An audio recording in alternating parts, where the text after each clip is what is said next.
هذا سؤال موجه إلى فضيلة الشيخ ربيع.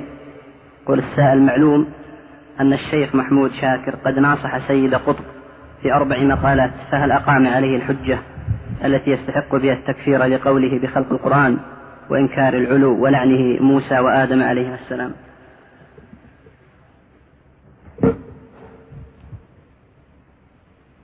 الحمد لله والصلاة والسلام على رسول الله. نحن لا نظلم إن شاء الله خصومنا مهما أمعنوا في الظلم والضلال.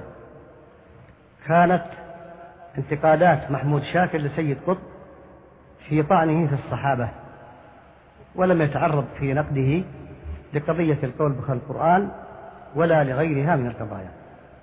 فنحن لأمانة العلم وخوفا من الله أن نقع في الظلم نبين لكم هذه الحقيقة، أن انتقاده لسيد قطب، انتقاد محمود شاكر، كان خاصا بطعنه في أصحاب رسول الله عليه الصلاة والسلام وتكفيره لبني أمية وعدم اعترافه بإسلامهم. كان يتهمهم بالنفاق ويطعن فيهم طعنات خبيثة، فانتقده محمود شاكر وذكر عباراته وعلق عليها وذكر فضائل هؤلاء الأصحاب.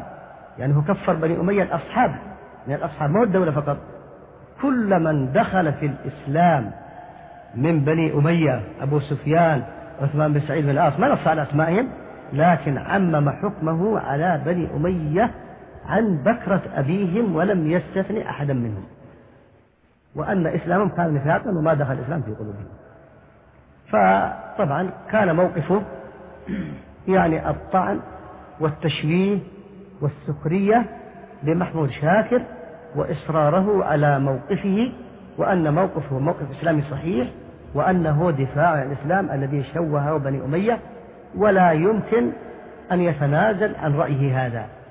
فأصر على موقفه من الطعن في أصحاب رسول الله عليه الصلاة والسلام، ثم تصرف شيئا من التصرف، أجبر على هذا التصرف، فحذف أبا سفيان وحذف هند وحذف عمرو بن العاص وأبقى معاوية، والطعون التي أدارها على بني أمية أبقاها أيضا، والعامة أبقاها، واستمر يطبعها الطبعة تلو الطبع إلى أن مات، ثم تناولها بعده الإخوان المسلمون وأخوه، وتولوا نشر وطبع هذه الكتب، منها العدالة الاجتماعية التي طعن فيها في أصحاب رسول الله عليه الصلاة والسلام ونادى فيها بالاشتراكية الغالية وكفر فيه الأمة، ثم سائر كتبه. أما قضية طعنه في نبي الله موسى والقول بخلق القرآن فهذه لا تحتاج في نظري إلى إقامة حجة، لأن الحجة فيها قائمة بذاتها.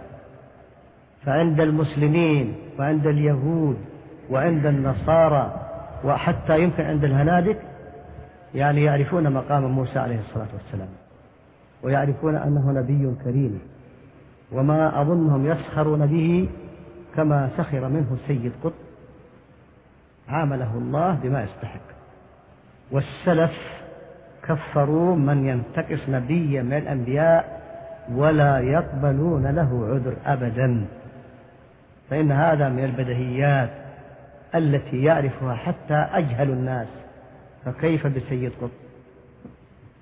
فلا يشترط أن تقام عليه الحجة.